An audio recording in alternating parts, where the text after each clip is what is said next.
बढ़ा सकते हैं। आज पूरी दुनिया में दो शब्दों की बड़ी चर्चा हो रही है। पहला है ट्रोइका और दूसरा है मोदी डॉक्ट्रिन, यानी प्रधानमंत्री मोदी की विदेश नीति। एससीओ की बैठक में मोदी डॉक्ट्रिन की एक बहुत बड़ी जीत हुई है। प्रधानमंत्री मोदी जो चाहते थे वो सब कुछ इस बैठक में मान लिया गया। प्रधानमंत्री मोदी की विदेश नीति बिल्कुल खास है और हर देश से बिल्कुल अलग है, और दुनिया भर के जो नेता हैं और देश हैं आज मोदी डॉक्ट्रिन की बात कर रहे हैं कि उनकी विदेश नीति बहुत ही खास है, बड़ी अलग है। और वो कैसी है देखिए, दो देश आपस में दुश्मन हैं, एक दूसरे से बात नहीं करते, एक दूसरे से युद्ध लड़ रहे हैं, लेकिन ये दोनों ही विरोधी देश भारत के दोस्त हैं। प्रधानमंत्री मोदी से दोनों बात करते हैं। भारत रशिया से तेल खरीद रहा है और रशिया के कट्टर दुश्मन यूक्रेन को डीजल बेच भी रहा है। तो एक तरफ रशिया से तेल खरीदता है भारत और फिर डीजल यूक्रेन को बेच देता है।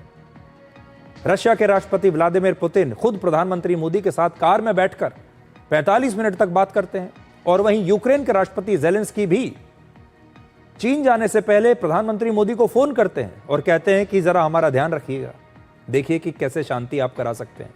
अमेरिका के राष्ट्रपति ट्रंप और यूरोप के नेताओं से मुलाकात के बाद, आपको याद होगा जो वॉशिंगटन में मुलाकात हुई थी व्हाइट हाउस में, राष्ट्रपति ट्रंप और यूरोपियन यूनियन के जो बड़े बड़े नेता थे, उस मुलाकात के बाद फ्रांस के राष्ट्रपति मैक्रो ने भी प्रधानमंत्री मोदी को फोन किया और इस बारे में पूरी जानकारी दी। जिस चीन और जापान की आपस में कभी नहीं बनती, उसी जापान में जाकर प्रधानमंत्री मोदी भारत के लिए इन्वेस्टमेंट लेकर आते हैं। चाइना जाने से पहले जापान जाते हैं, जो कि चाइना का कट्टर दुश्मन देश है, और जापान से भी बात करते हैं और चीन से भी बात करते हैं, रशिया से भी बात कर रहे हैं, यूक्रेन से भी बात कर रहे हैं। राष्ट्रपति ट्रंप आजकल भारत से बड़े नाराज हैं, लेकिन उन्हीं की टीम में जो ईयू के बड़े बड़े नेता हैं वो भी भारत से बात कर रहे हैं। इस कूटनीति की वजह से ही पाकिस्तान अंतर्राष्ट्रीय मंच पर अब अलग थलग पड़ चुका है, और फॉरेन पॉलिसी की पढ़ाई करने वाले छात्र भविष्य में ये मोदी डॉक्ट्रिन का अध्ययन आप देखिएगा जरूर करेंगे। जो मोदी डॉक्ट्रिन है आगे चलकर डिप्लोमेसी के स्कूल और कॉलेजों में पढ़ाई जाएगी एक अलग चैप्टर के तौर पर, कि ऐसा कैसे संभव है कि भारत अपनी शर्तों पर हर किसी देश के साथ बात कर रहा है। आज जो लोग आपस में बात नहीं करते वो भी प्रधानमंत्री मोदी के साथ बात कर रहे हैं, और प्रधानमंत्री मोदी ने बिल्कुल ये स्पष्ट कर दिया है कि पूरी दुनिया में उन पर कोई दबाव नहीं डाल सकता, ये बताने के लिए कि उनका कौन दोस्त होगा, कौन दुश्मन होगा, किससे बात करेंगे, किससे नहीं करेंगे, किससे व्यापार करेंगे, किससे नहीं करेंगे। अपनी मर्जी से और इस देश के लोगों का हित देखकर वो फैसले लेते हैं, चाहे किसी को अच्छा लगे या खराब। और आने वाले कई दशकों तक आप देखिएगा इस कूटनीति पर चर्चा होगी। दुनिया के हर अंतर्राष्ट्रीय सम्मेलन में प्रधानमंत्री मोदी देश हित में अपने तरीके से विदेश नीति तय करते हैं। इस बार चीन में भी प्रधानमंत्री मोदी ने अपनी विदेश नीति को समझाने के लिए एससीओ के शब्दों को नए तरीके से परिभाषित किया और कहा कि वो एससीओ को एक नए एंगल से, एक नई नजर से देखते हैं। पिछले 24 वर्षों एससीओ का पूरे यूरेशिया क्षेत्र की एक्सटेंडेड फैमिली को जोड़ने में बहुत महत्वपूर्ण योगदान रहा। भारत ने एक सक्रिय सदस्य के रूप में हमेशा कंस्ट्रक्टिव और सकारात्मक भूमिका निभाई है। एससीओ को लेकर भारत की सोच और नीति 3 मुख्य स्तंभों पर आधारित है। एससीओ, एस सिक्योरिटी, सी कनेक्टिविटी, ओ अपॉर्चुनिटी। तो एससीओ को भी उन्होंने अपने हिसाब से एक नई परिभाषा दी है। एस का मतलब सिक्योरिटी, सी का मतलब कनेक्टिविटी और ओ का मतलब अपॉर्चुनिटी। ये प्रधानमंत्री मोदी ने एससीओ को एक नई परिभाषा इस समय दी है जो आपकी स्क्रीन पर है। प्रधानमंत्री मोदी की विदेश नीति में कुछ विशेषताएं हैं जो आजादी के बाद पहली बार भारत की विदेश नीति में देखने को मिला है। पहला, हर फैसले में भारत का हित सर्वोपरि होता है, चाहे फैसला कैसा भी हो, लेकिन उसे देखने का एक ही लेंस है और वो है कि भारत और भारत के लोगों का हित किस में है, ये देखकर फैसला लेना। दूसरा, हमेशा हर फैसले में मेक इन इंडिया को प्रमोट करना। आजादी के बाद पहली बार भारत की विदेश नीति में देश की अर्थव्यवस्था को भी जोड़ा गया है। हम जितने भी देशों से बात करते हैं, चाहे किसी से फाइटर जेट्स खरीदें, चाहे हथियार खरीदें, चाहे कोई और चीज़ खरीदें, कोई भी व्यापार हम करते हैं, कोई भी रिश्ता संबंध बनाते हैं, तो सबसे पहले ये कहते हैं कि आपसे जो सामान खरीद रहे हैं, अब इसकी टेक्नोलॉजी हमें ट्रांसफ़र कीजिए और अब ये सामान भारत में बनेगा। प्रधानमंत्री मोदी हर विदेश यात्रा में दुनिया की बड़ी बड़ी कंपनियों को भारत में पैसा लगाने के लिए आमंत्रित करते हैं, उन्हें एनकरेज करते हैं। वर्ष 2014 में भारत में करीब 3 लाख करोड़ रुपए का विदेशी निवेश हुआ था जब वो प्रधानमंत्री बने थे। लेकिन आज 10 साल के बाद वर्ष 2024 में ये विदेशी निवेश बढ़कर करीब 7 लाख करोड़ रुपए तक पहुंच गया। सोचिए, 2.7 लाख करोड़ से 6.9 लाख करोड़ ये पहुंच गया। तीसरी बात, रणनीतिक स्वायत्तता यानी खुद का फैसला। जवाहरलाल नेहरू के दौर में भारत की विदेश नीति गुट निरपेक्षता की हुआ करती थी कि भारत तो न्यूट्रल रहेगा, भारत किसी भी गुट का हिस्सा नहीं हुआ करता था। लेकिन आज प्रधानमंत्री मोदी ने मल्टी अलाइनमेंट शुरू किया है। यह पहली बार भारत ने किया है। इसका मतलब है सभी से रिश्ते रखो, लेकिन किसी का दबाव बर्दाश्त मत करो। तो इससे पहले की जो हमारी फॉरेन पॉलिसी होती थी, उसमें हम निष्पक्ष रहते थे। हम कहते थे ना हम अमेरिका के साथ हैं, ना रशिया के साथ हैं, हम तो बीच में रहेंगे, न्यूट्रल रहेंगे। लेकिन अब प्रधानमंत्री मोदी सबके साथ उठते बैठते हैं। वो G7 में भी जाते हैं, वो SCO में भी जाते हैं, वो ब्रिक्स में भी जाते हैं, रशिया से भी बात करते हैं, यूक्रेन से भी बात करते हैं, जापान से भी बात करते हैं और चीन से भी बात करते हैं।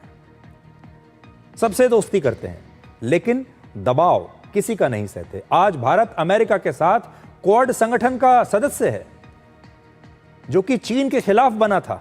क्वाड का जो पूरा बनाने का जो तात्पर्य था, वो था चीन के खिलाफ। तो चीन के खिलाफ जो अमेरिका ने एक संगठन बनाया है, भारत उसका सदस्य है।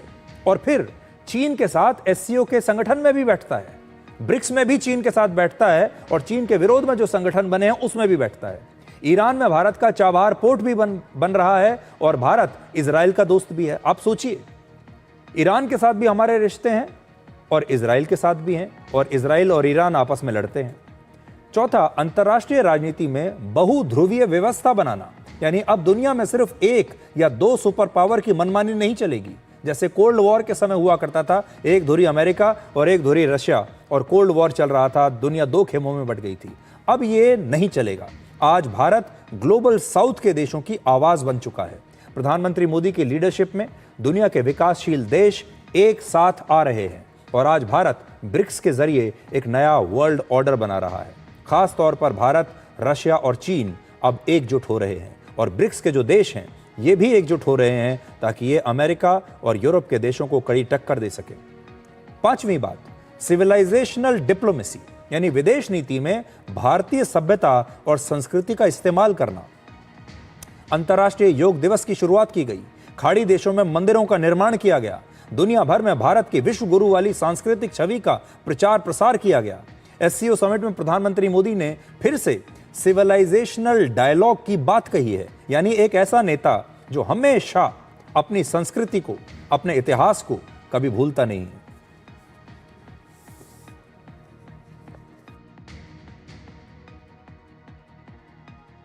हमारे पीपल टू पीपल टैग को दृढ़ता देने के लिए मैं आज एक और सुझाव रखना चाहूंगा। SCO के अंदर एक सिविलाइजेशनल डायलॉग फोरम बनाया है। इससे हम अपनी प्राचीन सभ्यताओं, कला, साहित्य और परंपराओं को वैश्विक मंच पर साझा कर सकते हैं। एक्सेलेंसी, आज भारत रिफॉर्म, परफॉर्म, ट्रांसफॉर्म के मूल मंत्र पर आगे बढ़ रहा है। कोविड हो या वैश्विक आर्थिक अस्थिरता, हमने हर चुनौती को अवसर में बदलने का प्रयास किया है। तो आज जो तस्वीरें हम आपको दिखा रहे हैं, ये कुछ महीनों पहले तक अकल्पनीय तस्वीर थी। इनकी कल्पना कोई कर नहीं सकता था, ना भारत में, न पूरी दुनिया में कि भारत के प्रधानमंत्री नरेंद्र मोदी चीन जाएंगे और चीन में एससीओ समिट को वो इस प्रकार से डोमिनेट करेंगे, वो जैसा चाहेंगे वो सारी स्टेटमेंट, जब उनकी जॉइंट स्टेटमेंट में वो सारी बातें आ जाएंगी और ये तीनों बड़े नेता आपको एक साथ एक फ्रेम में नजर आएंगे और चीन के राष्ट्रपति शी जिनपिंग और भारत के प्रधानमंत्री नरेंद्र मोदी इस तरह सहजता के साथ एक दूसरे का हाथ पकड़कर आपको बातचीत करते हुए दिखाई देंगे।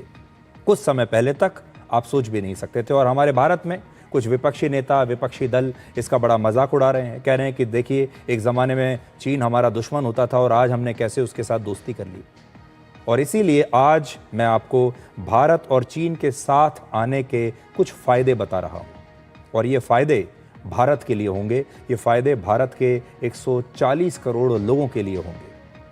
और जो समझदार नेता होता है वो बदलती परिस्थिति के हिसाब से अपनी रणनीति को बदलता है और प्रधानमंत्री मोदी बदलती परिस्थिति को समझ चुके हैं और आज वो समझ चुके हैं कि बड़ी चुनौती हमारे सामने क्या है। और इसीलिए आज आप ये जब पूरा शो देखेंगे तो आप समझ पाएंगे कि भारत ने जो अपने मन मुटाव भुलाकर चीन के साथ नए रिश्ते की शुरुआत की है, इसके क्या फायदे हैं। आज भारत पूरी दुनिया में अपनी कूटनीति से खुद का एजेंडा सेट कर रहा है। जैसे ट्रंप के टैरिफ का विरोध करने के बाद दुनिया के सभी देश जो ट्रंप के टैरिफ से परेशान थे, अब भारत के साथ एकजुट हो रहे हैं। प्रधानमंत्री मोदी कभी सख्त फैसले लेते हैं ताकि हमारा देश सुरक्षित रहे और कभी दोस्ती वाले फैसले लेते हैं ताकि इस समय कुछ देशों के साथ हमारे रिश्ते मजबूत हों, जो देश हमारे काम आ सकते हैं। भारत ने पाकिस्तान पर सर्जिकल स्ट्राइक की, एयर स्ट्राइक करके कड़ा जवाब दिया और ऑपरेशन सिंदूर में टर्की ने पाकिस्तान का साथ दिया, तो उसके खिलाफ भी हमने सख्त कदम उठाए। यह प्रधानमंत्री मोदी के बेहद सख्त विदेश नीति को दिखाता है। कोरोना काल में वैक्सीन नीति हो या प्राकृतिक आपदा के समय किसी देश की मदद करना हो, यह प्रधानमंत्री मोदी की विदेश नीति का मानवीय पक्ष है। जैसे आज ही भारत ने अफगानिस्तान में भूकंप के बाद उन्हें बहुत सारी मदद की सामग्री भेजी है। और इस समय की एक बड़ी खबर आ रही है जो आपको बता दें, एससीओ समिट से भारत लौटने के बाद प्रधानमंत्री मोदी ने पंजाब के मुख्यमंत्री भगवंत मान से आते ही फोन पर बातचीत की है और बाढ़ पर